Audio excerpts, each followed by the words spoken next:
The notion that this is supposed to be a derelict, and who has these visions of rabbits as chickens or chickens as rabbits, whatever. Right, you know, we've all had a few nights like that, I'm sure, where we start seeing things. I must say, I'd rather see rabbits as chickens than pink elephants, yeah. More to scale. What was interesting, though, is the fountain spout itself, the location. It's not coming out of the mouth, but more from the center of the forehead, or that third eye. Third eye, yes, right. that we all have. Right. Visionaries that we may be at some point.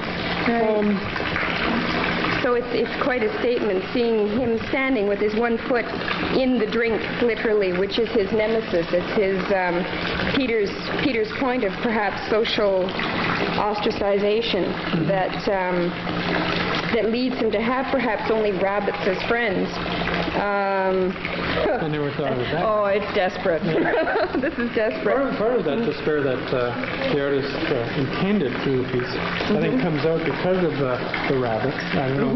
The connotation that I get is one that indicates that there's a solitude or a loneliness attached to it, and almost rabbits are often victims. They're prey. They're very innocent and they're prey. And maybe there's a social suggestion there too that maybe he feels more victimized than a victim, or that he's made his own choices. The choices have been made for him. Yeah.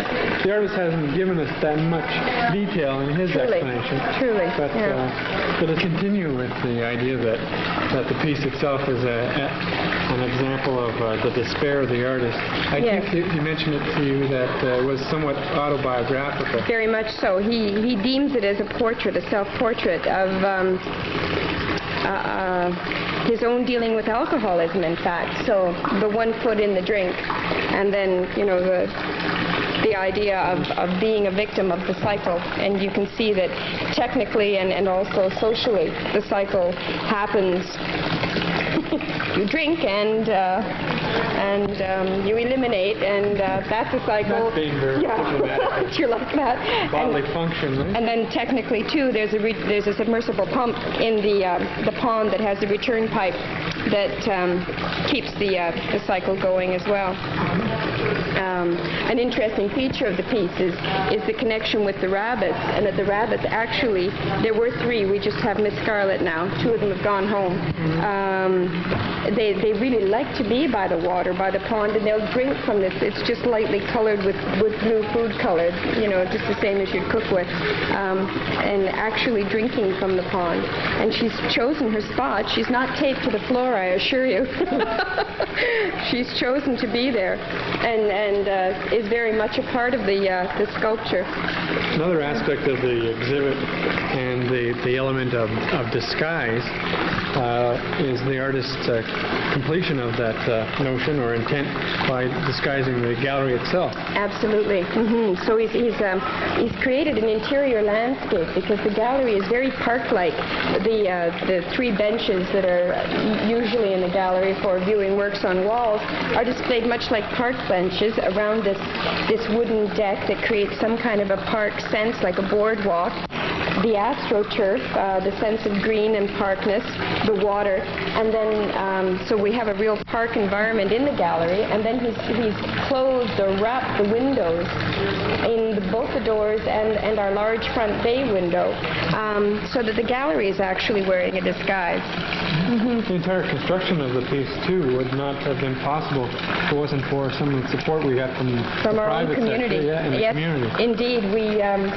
We're very fortunate to have the cooperation and participation of Macmillan Lumber in Temiskaming, and they have donated the wood that created this deck, and also some of the working pieces in the sculpture, and the astroturf that makes the parkness complete, the touch of green, came from Cashway Lumber, and we received a generous donation from Canadian Tire Corporation to towards some of the odd bits that we needed to put the piece together. And a terrific crew of volunteers, oodles and oodles and oodles of people worked on this. So it's been a real concerted effort, and it's been interesting too to see how the piece evolved over the week that Noel was building it, because it has He's going to be back too, isn't he? That's right. Very good. He's going to be back on September the 30th, and he'll be able to talk about the evolution of the piece from his original design to what we have here, to what it will become in an artist talk on September the 30th. That's a Sunday at 2 p.m. And he'll also be showing some slides of some of his past works, which you can talk about. And he'll be doing some screening of some films and videos. And you've seen some of Noel's other works. I've seen a few. I haven't seen a large number of his pieces, his video art, but he certainly is internationally recognized for that particular medium. And as a matter of fact, this past week he opened an exhibition in Den Haag, Holland, simultaneous with this. This opened on Thursday, September the 6th, and the one in Holland opened on September the 7th.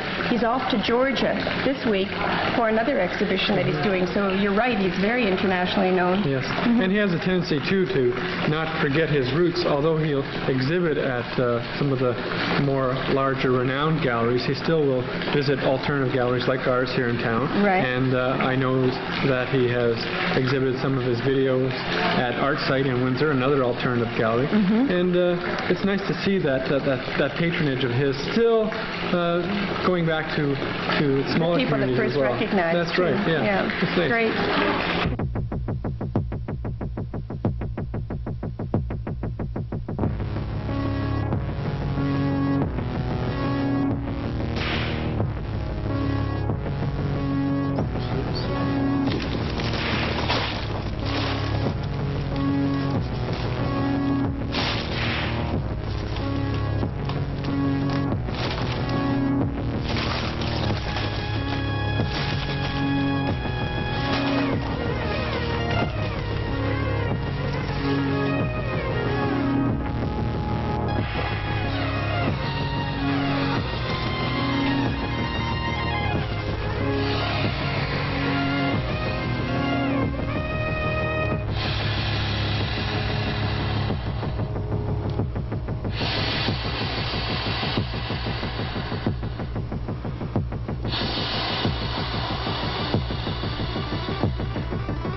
Noel's videos, one of his works was part of the primetime video package that was at Whitewater Gallery about a year ago, a touring controversial piece. It's now been under the threat of the censor board for all those things that we won't go into right now. That would be interesting to talk to Noel about that very issue at his return on the 30th, what his point of view and his perspectives are on the Ontario Censor Board reviewing video art as opposed to cinema, and putting it under the auspices of the Censor Board, and see what his feelings are in that regard. Because ultimately it comes down to visual art. Yes, eventually it will. Yeah. Only the medium is different. And with the censor, maybe we're going off on a tangent here, but I think it's relative to Noel's work, because in many cases he does make social commentary in his art, and the statements, whether they may or may not be liking to the public, they shouldn't be the public shouldn't be prevented from seeing them in many cases. And well, you were mentioning before when we were talking about some of the aspects of social commentary that Noel makes in his work, and there are obvious instances where he addresses larger issues like overpopulation and pollution and the like. I know there are more personal asides that cause the viewer of many of his pieces to stop and think and wonder what the message actually is all about. That narrative quality lends itself quite readily to video, I think, because of our predilection to television and motion pictures, and we're always looking for a story behind things. And I think that in many cases video art today serves much the same function as painting did 200-300 years ago. Okay, that's fair enough. In a more technological age, and keeping with the notion of arts and science, I think it's an issue that is well, that's quite an common exciting today. thing to hear, because a lot of people are threatened by the new technology and see it as something removed or divorced from their experience. Well, it's been wonderful having you here to help me talk about Noel's work, Blue Peter. I'd be interested in hearing from him himself. I missed the opening, Sure. but that artist talk that's scheduled for the 30th of this month will 2 p.m. be interesting. In the gallery. Visit down to the gallery and get an inside track as to what this is all about. Straight from the proverbial Horse's mouth. Thank you. And you're certainly all welcome to attend. Be delighted to have as many interested viewers and participants as possible. I know Noel would be delighted to see you and meet you. The gallery is open Monday to Friday, 9 a.m. to 5 p.m., Saturdays 10:30 to 4:30 p.m., and you're welcome to drop in, see this piece. We'll have another piece that will be part of the TAC Festival, opens October the 2nd, and this will be called The Object Please by another gallery member, Jane Agnew, and this is also part of Whitewater Gallery's component to the TAC Festival of the Arts and Sciences. And if you have any questions, please drop by or give the gallery a call. If you have any answers. Well, yes, thank you. If you have any answers. Great. And thank you, Jim. Thank you. Ciao.